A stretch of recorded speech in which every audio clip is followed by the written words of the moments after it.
আমি স্বপ্নের বাড়ি বলবো, মানে ড্রিম হাউস। কারণ বাড়ির সামনে যদি এরকম সুন্দর সুন্দর ফুলের বাগান থাকে আর তার উপর 4 তলা বিল্ডিং থাকে বিশাল একর জমিনের উপরে, সেটাকে কী বলবে বলো?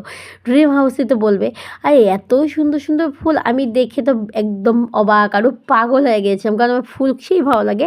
তার উপর আবার বাড়ির সামনে ফুলের গার্ডেন, তার পিছনে আবার এত সুন্দর বিল্ডিং আর এত বিশাল একটা জমিনের উপর, মানে দেখতে অসাধারণ ছিল। তো আমি যে কটা পেয়েছি ওটা ক্লিপ নিয়েছি। এরপর যদি আমি নেক্সট টাইম কোনো দিন এই বাড়িটায় যাই তাহলে তোমাদেরকে দেখাবো আমি কত একর জমিনের উপরে, মানে ভীষণ বড় বড় ফিল্ডের উপরে। তারপর সামনে আরও ক্ষেত ছিল। ক্ষেত মানে বুঝো তো, ওই যে যেমন সবজি বাগানে চাষ করে সেরকম সবজি বাগান চাষ করেছে, ফুলের চাষ করেছে, এত সুন্দর লাগছিল। আমি সাথে তাড়াতাড়ি ক্যামেরাবন্দি করে নিয়েছি। ব্লগটা কেমন লাগলো আমাকে জানিও, আর এরকম বাড়ি তা কারা কারা পছন্দ করে সেটাও আমার জানিও। আর অনেক বিশাল বিশাল পুকুরও আছে। নেক্সট ব্লগে